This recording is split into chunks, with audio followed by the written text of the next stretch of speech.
I took the night shift at Echo Site because no one else wanted it. 2 months of work, double hazard pay, and you're done. That's how they pitch it. You sign an NDA, get a cold tour of the underground facility, and then they stick you in what they call Control Hub D, a glorified broom closet with monitors. No phone signal, no internet. Just static, buzz, and black and white feeds from every hallway, lab, and service tunnel. My job was simple: watch, record, don't ask questions. The first week was quiet. I learned the rhythm of the place. Lights would flicker around 2:30 a.m., like clockwork. Sometimes cameras would cut out for a second or two, which tech blamed on power fluctuations. No big deal. But in week 2, things started to feel off. It began with minor things. On camera 6, hallway 4B, there was always a slight blur around the far end, like someone breathing too close to the lens. I wiped down every camera on my rounds. The blur stayed. A few nights later, I caught a frame skip on feed 12. Less than a second. But in that skip, I saw myself. Not in the control room. In hallway 4B. Standing at the far end. Facing the camera. I played it back, frame by frame, but it was gone. Just static. I convinced myself it was a glitch. Maybe old footage overlaying the new. That happens, right? Except the next night, I got a call on the internal line. No ID. Just static at first, then a voice. Raspy, too close to the mic. Don't go down the south tunnel. That wasn't protocol. No one ever used the internal line unless something serious was happening. I reported it, and a voice from command, blunt, almost annoyed, said it was probably a prank or test. The following shift, I noticed one of the cameras, Cam 11, overseeing the sealed south tunnel, had a new note under its feed. Disabled for maintenance. Except no one ever disabled cameras. That wasn't allowed. I asked Tech Ops, and they brushed me off. Nothing to worry about. But something about it gnawed at me. I started keeping notes in a small notebook. The blur on Cam 6, the voice on the line, the missing footage. I logged everything. My handwriting got worse with each passing shift. Then, at exactly 3:07 a.m. on a Tuesday, every monitor in the control room flickered off. I thought we'd lost power, but the overhead lights were fine. Then the monitors came back on. All of them, every feed, showing the same hallway, 4B. The blur at the far end was now a figure. Standing perfectly still. I couldn't move. I stared at the screen for what felt like hours. The figure had no features. No face. Just the silhouette of a man, motionless. Then one by one, the screens returned to their normal feeds. Except Cam 6. That stayed locked on the figure. It started walking toward the camera. Slow, deliberate. I waited for the feed to cut, to glitch, to do something, but it didn't. It just walked until it was right up to the lens. Then it stopped. And smiled. I didn't know a blur could smile. But it did. I shut down the system manually. That was against procedure. I didn't care. As I left the control room to make my rounds, shaking, cold, and thinking maybe I'd lost my mind, I passed the break room. And saw a copy of my notebook sitting on the table. Open to the last page. But I hadn't brought it with me. The notebook was open to a page I hadn't written yet. It detailed what I was doing at that very moment. Guard enters break room. Pauses. Reads. Then another line, not in my handwriting. He will not finish the round. He will go back. I stared at that line for a full minute. I should have reported it. I should have called command. But I didn't. Instead, I closed the notebook, put it in my back pocket, and walked back toward the control room. The hallway felt longer this time. I counted the steps. 54. I made that walk every shift. It was always 28. When I reached the door, the red glow of the recording active light above the room was off. It's never off. Even during maintenance. Inside, the monitors were dead. Just static. No feeds. No ambient hum of the cooling fans. Just silence. Except for one sound, Breathing. It wasn't mine. I turned slowly, expecting someone to be behind me. But there was no one. Just a low, hollow echo of air moving in a room that suddenly felt much colder than before. Then the static on monitor 3 cleared. It showed hallway 4B again. Empty. No figure. But then, the camera began to pan left, by itself. It moved past the hall and slowly turned toward one of the sealed service doors. That door hadn't opened in years. Not since the incident in '98, which they don't talk about. And then, bang. Something hit the door. Hard. I jumped. The monitor went dark again. The internal line rang. I didn't answer. I couldn't. It rang again. Third time, I picked it up. This time, the voice was different. Calm. Almost familiar. "You forgot your rounds," it said. I tried to respond, but my throat wouldn't work. Then a soft click. And the door behind me, the one I had just entered through, opened on its own. No sound. Just a slow, precise swing inward. In the reflection on the black monitor, I saw something standing in the hallway. It wasn't blurred now. It looked exactly like me. Same uniform. Same posture. Same face. But its expression was wrong. It had a kind of wide-eyed stillness, like it hadn't blinked in hours. And it was smiling, just slightly. The way you do when you've rehearsed it too many times and don't remember why. I backed away until I hit the wall. The thing didn't move. It just raised one hand and pointed at the notebook in my pocket. I pulled it out. The last page had changed again. Now it read, "Leave now and forget, or stay and become." That's when I ran. I didn't stop. I didn't finish my shift. I drove through 3 security gates and didn't slow down until I hit the highway. No one stopped me. No alarms went off. Almost like they were letting me go. The next morning, I got a call from a number I didn't recognize. I didn't answer. The voicemail was just the sound of breathing. That was 3 weeks ago. Since then, I've started noticing things. Like how sometimes my reflection lingers a split second too long. Or how I wake up with dirt on my boots and don't remember going outside. The notebook is gone. I burned it. It came back. Same pages. Same handwriting. But now, it's writing itself. Last night, I flipped to the final entry. It just said, "Night 57. Echo protocol complete. Reassignment pending."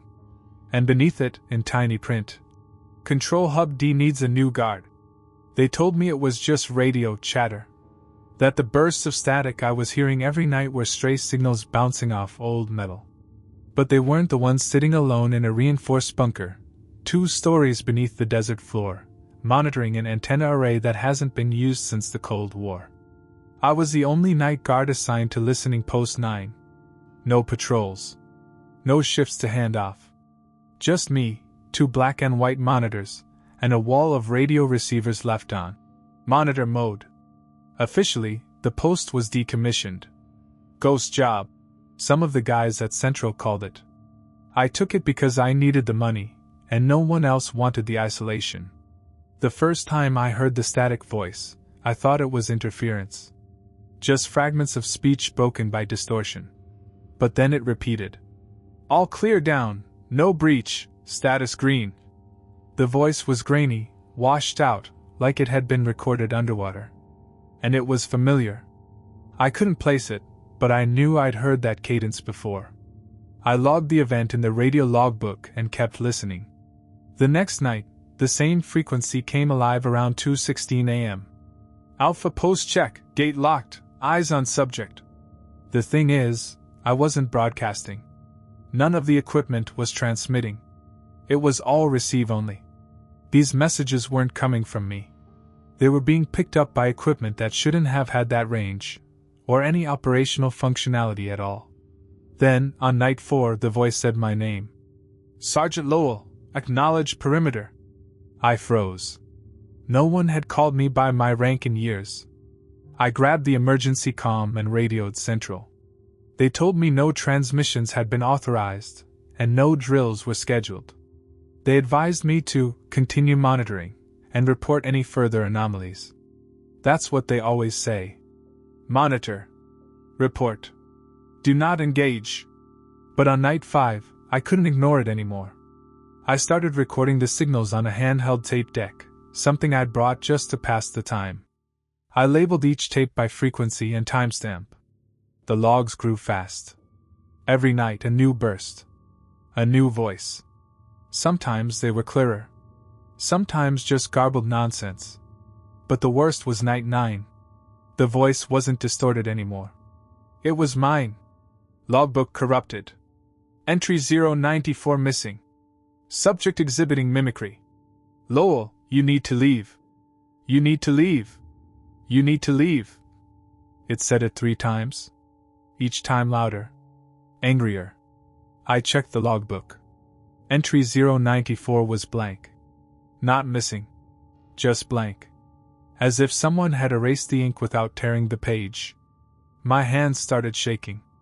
I thought maybe I'd had a breakdown, fallen asleep on shift, hallucinated the whole thing. So I did the one thing I wasn't supposed to do. I played back one of the tapes. The tape had no voice. Only silence. And then, faintly, the sound of scratching. Like something moving across concrete. I checked the bunker. No breach. No sign of entry. But when I got back to the monitors, one of the cameras, Cam 02, the antenna yard, was showing movement. A figure in uniform walking between the dishes. The timestamp said 2:16 a.m. Same moment as the transmission. I rewound it 3 times. The figure never looked up. Never turned. Just walked in slow, tight loops, as if following some invisible path. Then I realized why it felt familiar. The walk. The height. The limp in the left leg. It was me. But I'd never left the bunker. That night, I wasn't alone in the bunker. I don't mean someone walked in. I mean the feeling. You know that thing your skin does when someone's behind you, even before you hear or see them? It started at 1:45 a.m. and didn't stop. I kept glancing toward the narrow hallway that leads to the lower equipment room. I had no reason to go down there, it was sealed and used. But I felt like something was standing just out of sight. Watching. At 2:16 a.m., right on schedule, the radio came alive. But it wasn't static this time. It was breathing. Long, slow, uneven. Like someone in pain. Or trying to pretend they weren't there. Then, in my own voice, "We left the door open, Lowell. We let it in." The lights in the bunker flickered. One of the monitors snapped from black and white to pure white noise. I stared at it, thinking maybe it was an error. But then, the shapes started forming. Not recognizable at first. Just movement. Then slowly, it resolved into a hallway. The hallway I was in. I was watching myself on the screen. Sitting there. But in the footage, the hallway door behind me was open. I turned around. It was still shut. I turned back. Now the door in the footage was slowly closing. That's when I noticed the timestamp. It was 5 seconds ahead of real time. I was watching myself in the future. And in the last frame, before the door closed completely, a hand reached around it. Thin, pale, fingers too long, like they hadn't moved in years. I ran. I didn't grab my gear. I didn't lock anything. I climbed the ladder out of the bunker 2 rungs at a time, shoved open the hatch, and fell into the sand. Outside, the dishes were dead silent. But on the far end of the compound, just before the desert swallowed the fencing, I saw someone walking. Slowly. Same height. Same limp. They weren't heading toward me. They were heading away, into the dunes. Back turned. I stayed in my truck until daylight. The hatch stayed open behind me, but nothing followed. 2 days later, a report was filed. Guard abandoned post during unscheduled maintenance cycle. I was let go. No hearing. No explanation. I've tried to contact others who worked at listening post 9. Most don't pick up. The ones who do tell me the same thing. That place doesn't broadcast. It listens. but I still hear it. Every night at 2:16 a.m., I turn on my shortwave. And every night I hear my voice, screaming from far away, begging me to come back. They told me Unit 7 was off limits before I even started. Not with the usual tone, no warnings about safety or clearance, just a low, quiet suggestion. It's sealed. You don't need to worry about it. No explanation. No protocol sheets. Just black tape over the door, 2 rusting padlocks, and a paper sign that read "Do not enter, decommissioned." But every night, the lights were on inside. I work security at the North Ridge Proving Facility, one of those Cold War holdovers still maintained for research. That's all they ever told us, research. The place is buried deep in the mountains, tucked behind 3 fences and a gate that takes 30 seconds to open because it scans everything from your badge to your shoes. I've done the rounds for 6 months now. Nothing ever happens. Half the buildings are vacant. We're told to check perimeter sensors, log activity, and keep the facility secure. Whatever that means. But Unit 7 keeps bothering me. It's a squat building, identical to the other test bays. Gray walls, heavy door, narrow ventilation slots up top. No windows. Inside is supposed to be nothing, no equipment, no systems, not even electricity. But every night, sometime between 3 o'clock and 3:10 a.m., the interior light flips on. It's not just a flicker. It's a steady, buzzing, fluorescent glow I can see through the vents. I reported it once, in the early weeks. The radio was silent for a full 10 seconds before someone from ops said, "Noted. Do not approach. No follow-up." That's when I started logging it myself. I wrote it down in my personal notebook. Night 14 to 3:08 a.m., Unit 7 light activated. Duration 19 minutes. I kept track for weeks. It was always within the same 10-minute window. Always glowing steadily, never flickering or dimming. Just a perfectly functional light in a supposedly dead building. Then, on night 41, I heard something. I was walking past on my 3rd loop of the grounds. Cold wind, quiet air, just my boots and breath. Then 3 knocks. Slow. Deliberate. From the inside of Unit 7. I froze. My flashlight beam bounced weakly off the rusted lock. No movement. But I swear the metal pulsed slightly with the sound, like a ripple had passed through the door. I backed away. I didn't report it. 2 nights later, I noticed a change. The sign was gone. Not torn off. Not fallen. Just gone. No tape marks. No residue. Like it had never been there. I took out my phone to photograph it, but my camera wouldn't focus. The lens kept jittering. Finally, I gave up and wrote it down. Night 43, sign removed. Locks intact. The next shift, I found the sign lying neatly on the chair inside the break room. I didn't ask who put it there. No one else saw it. Night 47, the power grid map in the control shack showed an anomaly. Unit 7 had registered a power draw of 0.2 kilowatt-hours between 3:05 and 3:25 a.m. I stared at that readout until sunrise. I wasn't supposed to have access to the diagnostics monitor. It was old, analog, and mostly ignored, but I checked it every night after that. The building was using power. Real, trackable power. That shouldn't have been possible. And then last night, something changed. I walked past Unit 7 just before 3 a.m., expecting the usual dark shell. But the door was open. Not wide, just a few inches. Enough to see fluorescent lights spilling out onto the gravel. Enough to hear the low hum of something spinning. Mechanical. Almost breathing. And then a voice. Soft. Familiar. Come inside. You're already part of it.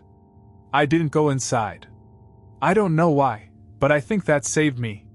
I stepped backward slowly, until the light disappeared and the door returned to silhouette. The voice, if it was a voice, didn't repeat itself. It didn't need to. It wasn't an invitation. It was a statement. A fact. You're already part of it. I radioed Central. Dead air. tried again. Nothing. I should have waited till morning. Should have finished my rounds and written it off as fatigue or stress. But instead I circled the facility, checking every door, every camera feed, every signal beacon. They were all looping.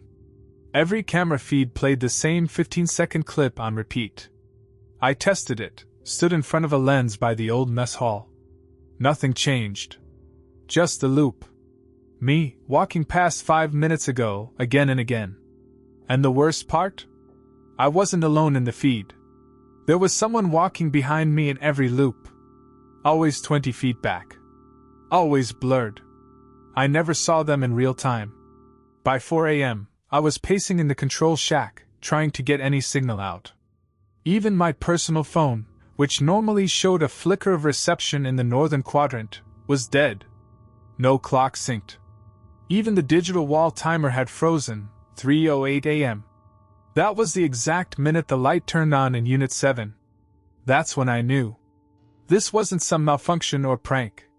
Something in that building had looped me, my rounds, my presence, my steps. It had caught my pattern and was playing it back. Not for surveillance. For assimilation. I grabbed my personal notebook and tore out the last 5 pages, crumpled them up, stuffed them deep in the trash. Those pages had the pattern. The timestamps. The walking loops. I had given it my rhythm.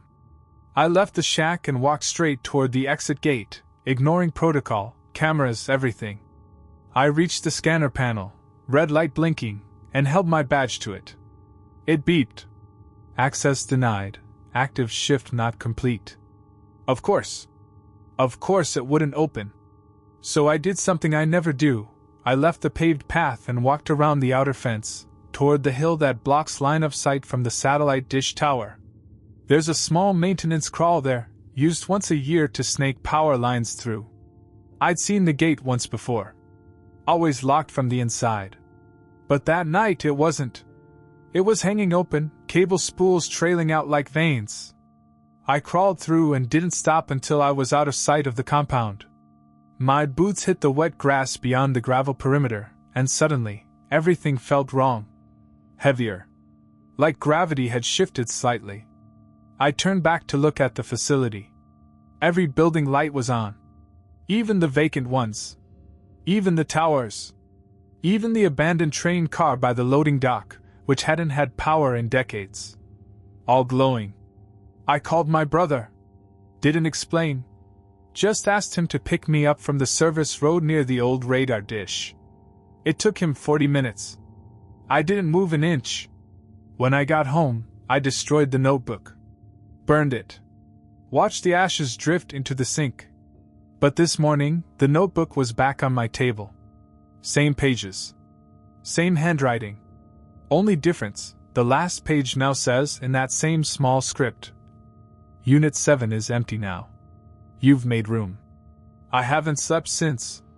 Every time I blink too long, I dream of that door opening again. And every time I'm already inside, they tell you not to watch the footage in reverse.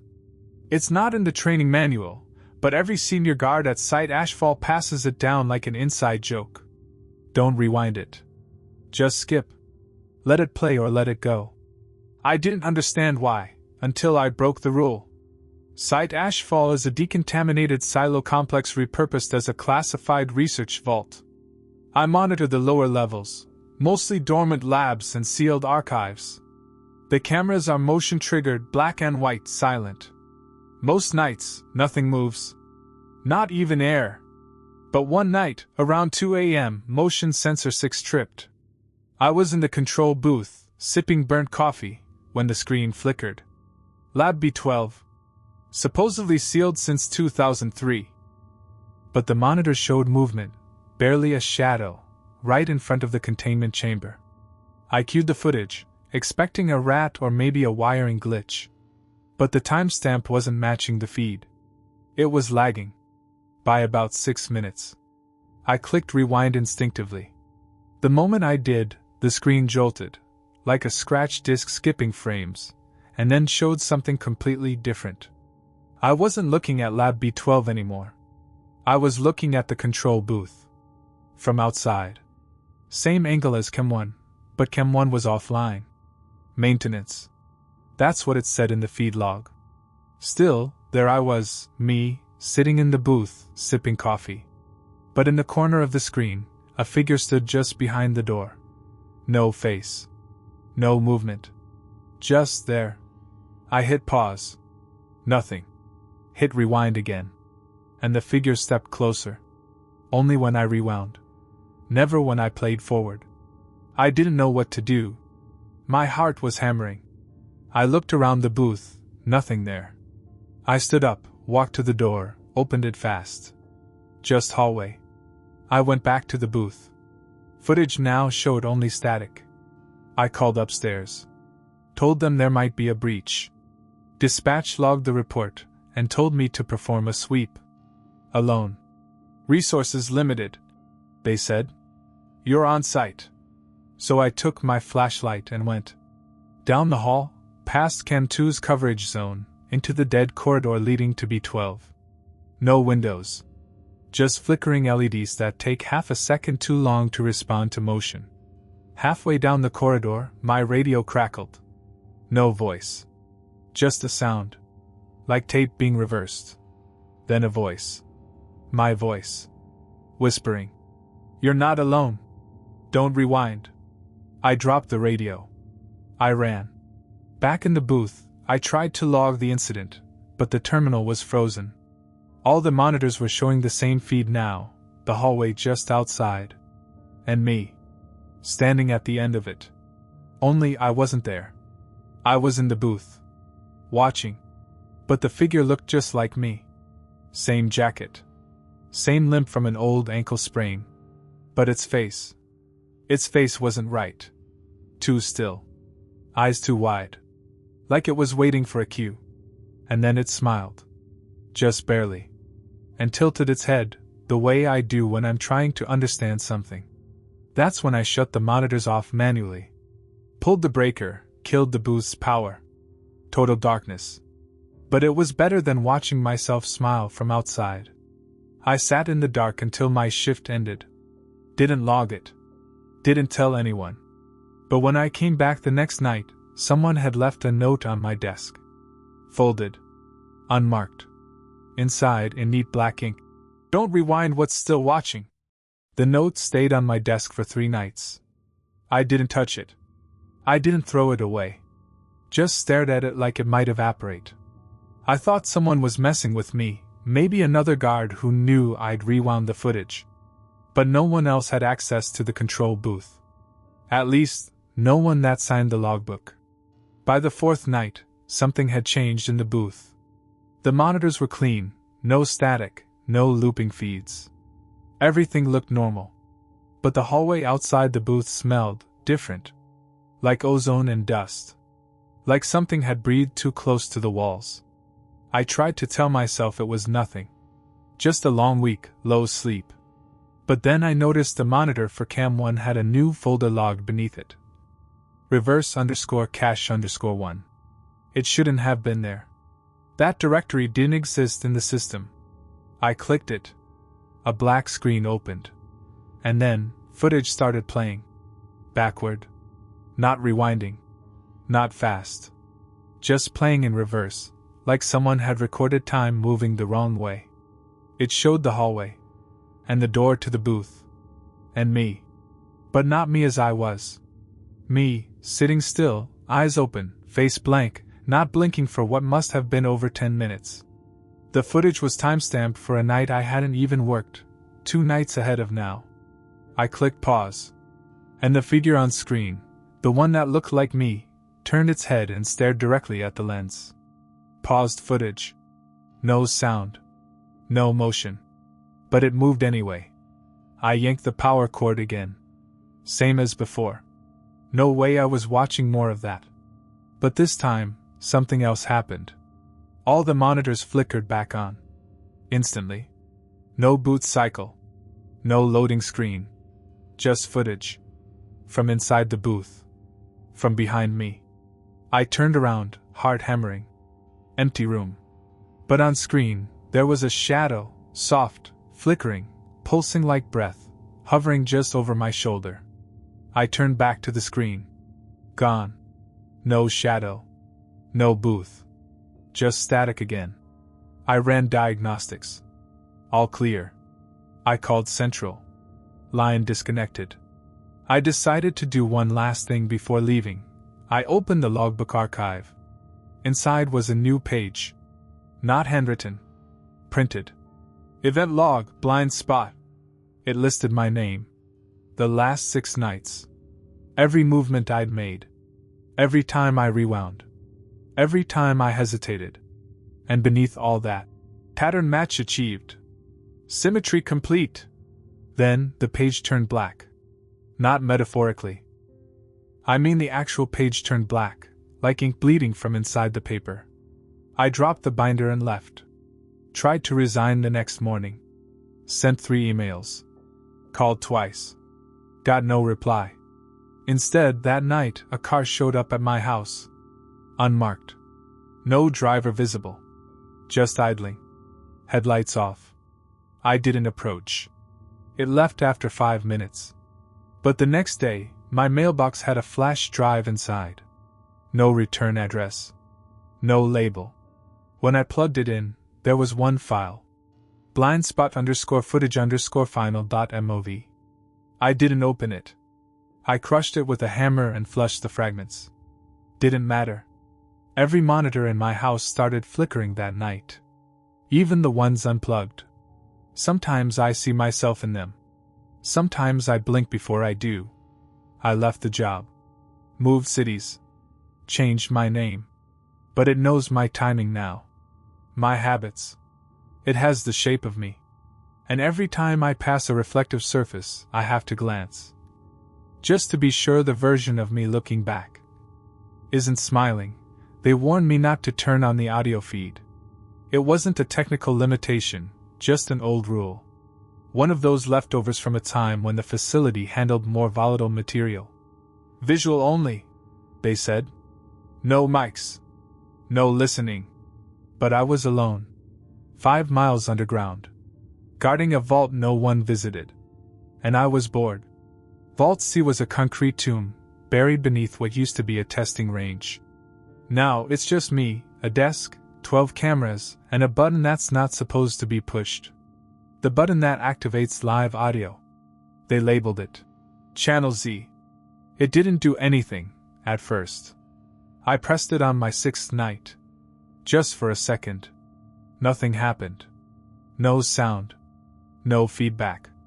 I let it go and logged it as routine function test, just to make myself feel better. Then, the next night, Cam 4 caught movement in hallway 3C. That hall ends at a dead elevator shaft. The footage showed something small, just a flicker of shadow, passing across the floor like a stain of smoke. I checked the other cameras. Nothing. I filed the report. Night 8, I pressed the button again. This time, there was sound. Faint, distant. A kind of rhythmic thudding, like a hand tapping on a wall. I let it play for 2 minutes. Then turned it off. The next morning, the report auto-flagged my logs. Not because of the button, but because Cam 4's timestamp didn't match real time. It had drifted ahead by 23 seconds. When I rewound the footage, there was a new frame at the very start of the motion capture. A single frame showing the hallway full of water. Flooded. Floor to ceiling.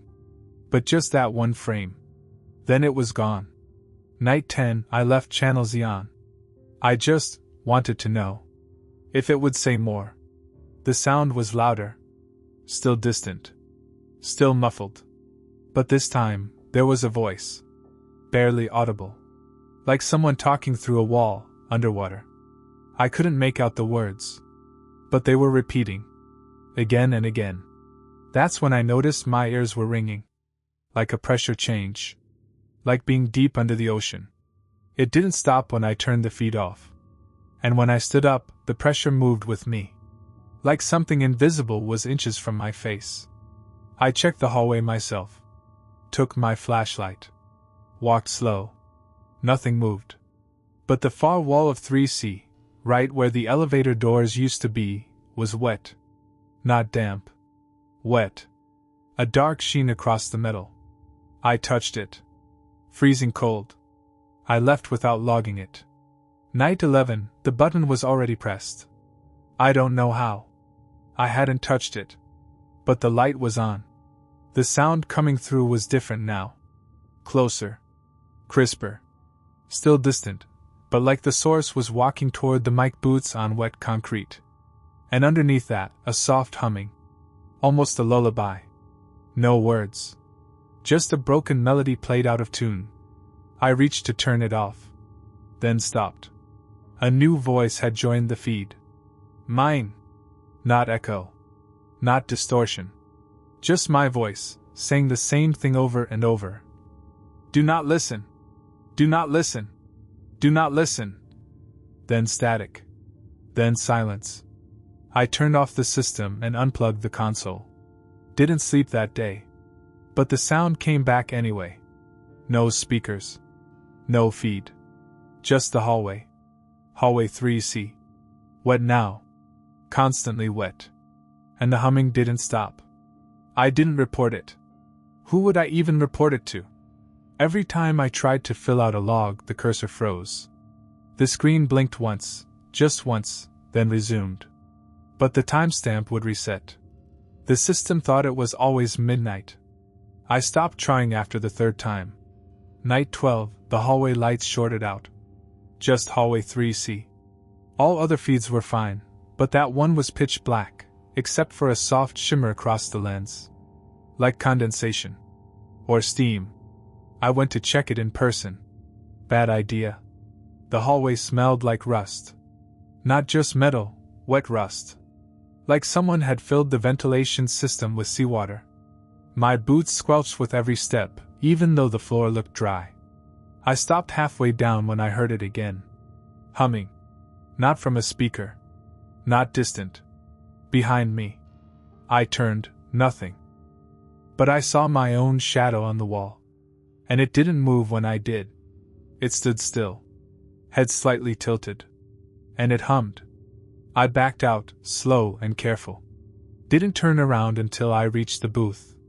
Channel Z was lit up again. Still unplugged. I smashed it with a wrench. The button cracked. The plastic base split. But the light stayed on. And then my voice. Through the cracked, speakerless system. Why'd you leave me down there? I ran. I made it up 3 levels before the airlock denied my badge. Shift incomplete, it said. I banged on the glass until my hands bruised. Then the monitor above the door flickered on. Camera feed, hallway 3C. The lights were back. So was the water. But now it was ankle deep. And something was standing in it. Something tall. Motionless. Shaped like a person, but too narrow. Arms too long. No reflection. And its face. It didn't have one.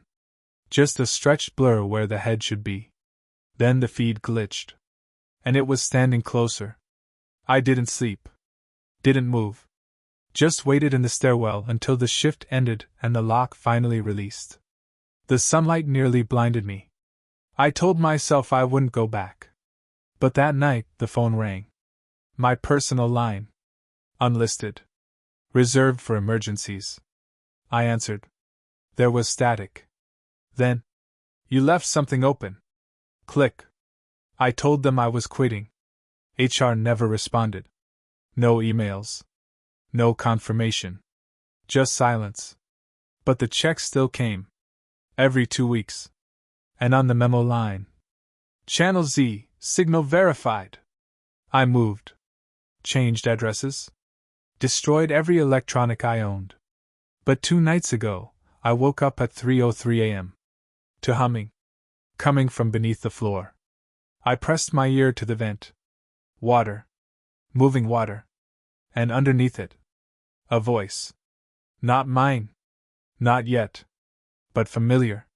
Saying the same thing, over and over. Do not listen. Do not listen. Do not. I tried to cover the vent. Muffle the sound. But it's in the walls now. In the wiring. In the plumbing. Every reflective surface carries it. Every shadow holds its rhythm.